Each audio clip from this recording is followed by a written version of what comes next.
dealt with before, and I'm going to ask them to be sure they have the PowerPoint ready called The Bloodline of the Antichrist. And we're going to get into some things there. If you have a Bible, go to 1 John chapter 2, if you will, please. 1 John chapter 2. And make sure everything's okay in the back, guys. Is it good? Thank you. 1 John chapter 2. Where did the term Antichrist come from? Who did it originate with, and what does it mean? The Apostle John, according to scholars, coined a brand new term that had never been used before until it was written in 1 John's epistle. And it is the term anti-Christ, as it's translated in English. 1 John chapter 2:18 says this, "Little children, it is the last hour, and as you have heard that the Antichrist is coming, even now many Antichrists have come, by which we know that it is the last hour." In the Greek language, there is a definite article pointing to a definite person, the. That's why I have a the there. Some translations say you've heard that Antichrist is coming, but in Greek it reads the Antichrist is coming. That means a specific person. A definite article in Greek points to a specific thing, a detailed thing. Now in chapter 2, verses 22 and 23, there's a verse that says this, "Who is a liar, but he that denies that Jesus is the Christ? He is Antichrist, who denies the Father and the Son." In the same book, 1 John chapter 4, verses 2 and 3, "Every spirit that does not confess that Jesus Christ has come in the flesh is not of God. And this is the spirit of the Antichrist, which you have heard was coming and is now already in the world." When people read this, it can be a little confusing just by taking those three verses, because it sounds like he's saying that the Antichrist was already there. Preterists, who are people that believe that prophecy has already been fulfilled, that there's no rapture and there's no signs, that it all happened by 70 AD, they'll take this verse and they'll say, well, he said the Antichrist is already here. It was probably Emperor Nero, who the early church, some of them believed was the Antichrist. Well, if you look at this, there's two things that's clear. Number one, he says that the spirit of Antichrist is already there and already working. There were people in John's day when he wrote this, that were denying that Jesus was the Son of God. They were denying his divinity and his deity. So therefore, the spirit of Antichrist was already working through some of the sects and groups of people that existed back then. However, because he uses the definite article the in some of these passages, it is clear that he is saying there is a person who is coming, and one of the key features of this person will be how he treats Jesus, what he says about Jesus. He will say he's not the Son of God, and he will deny any relationship between Father and Son. Now, you know, when you say Father, Son, and Holy Spirit, that's Trinity. That's an English word for the triunity of God, or what Paul called the Godhead. There are three that bear record in heaven, the Father, the Word, and the Spirit. We know who the Word is. It's Jesus, based on St. John, where he says, "In the beginning was the Word was with God, the Word was God, the Word was made flesh and dwelt among us." That's Jesus. So there are three that bear record in heaven. Now, the spirit of Antichrist, therefore, would be a spirit that would say there is no triunity of God, and number two, would say that Jesus is not the Son of God. Now, of all religions in the world that exist, that absolutely deny any form of the Trinity of God and that deny that he is the Son of God, the premier religion that has over 1.4 billion people in it is Islam.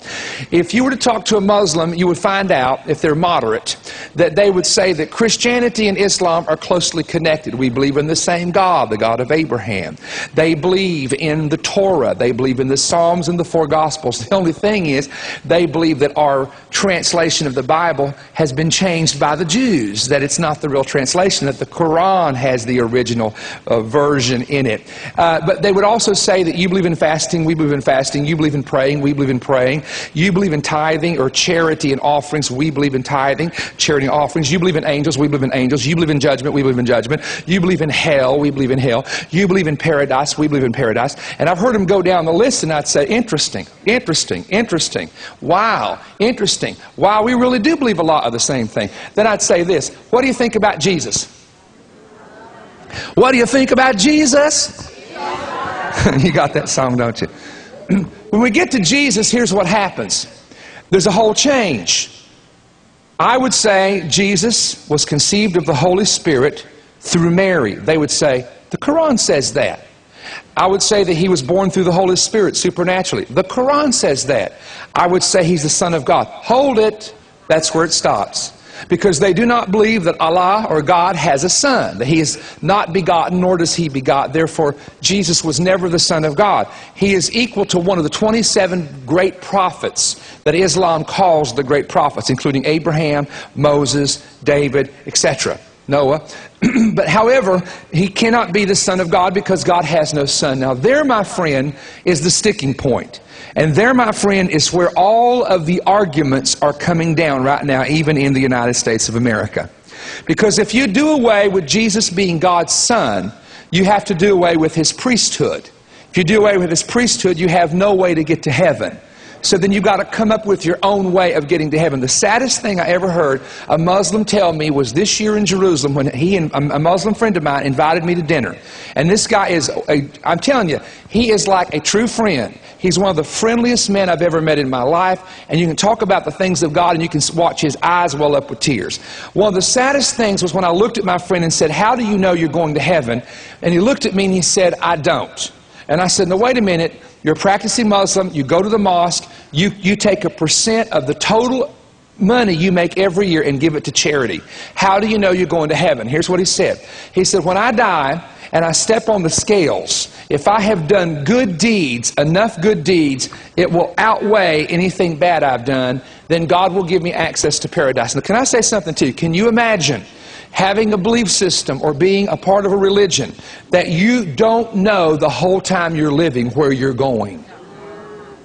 Can you imagine the misery you would have? Can you imagine the pressure you would be under every day for good works to make sure you would make it into paradise one day? Now, on the fanatic side of Islam, they have a way that will guarantee you paradise.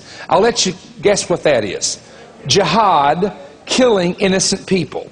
You strap yourself down. If you've ever watched TV and you wondered how these mothers can get so excited about their kids blowing themselves up, here's why they get excited about it. Because among the Hamas and Hezbollah and the Shia radicals and even Sunni radicals, if you die in a jihad, if you blow yourself up killing innocent people, it guarantees you automatic entrance into paradise. Those young boys are all taught this, that if they die in a jihad, if they kill Jews, blow up a bus, whatever they can do, if they do that, they will automatically go to heaven, to paradise, and there are 72 full-bodied, I'll let you guess what that means, virgins in linen that will undress and they will have sexual relations and they become a virgin again after they've had sex. Meaning, every suicide bomber that's ever blown himself up in Iraq, Iran, or Israel, anywhere else in the world, believed that the moment he left his body, that he got 72 women surrounding him. Now, you take a little boy in a refugee camp that has no money, has no hope of a future because they are keeping him poor, not Israel. The PLO has billions of dollars in bank accounts they're not helping their people at all with, because they know if they keep them poor and poverty-stricken, they can always blame Israel for the problem. They can always raise up suicide bombers. I'm simply telling you the truth.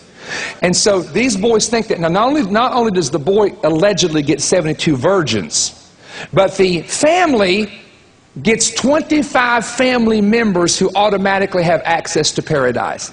They don't have to worry about standing on the scales and being judged. They don't have to worry about whether they make it or not. So the mama's boy just blew himself up. She comes on CNN News. No, I'm so happy. He's a shaheed. He's a martyr. Why is she happy? Because now she believes that her son's death has just given her access to paradise. How weird.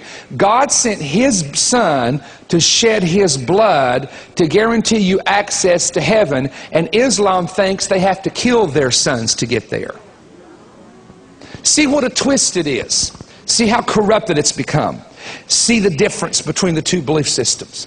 Now, going back to this, and I want you to remember the things I said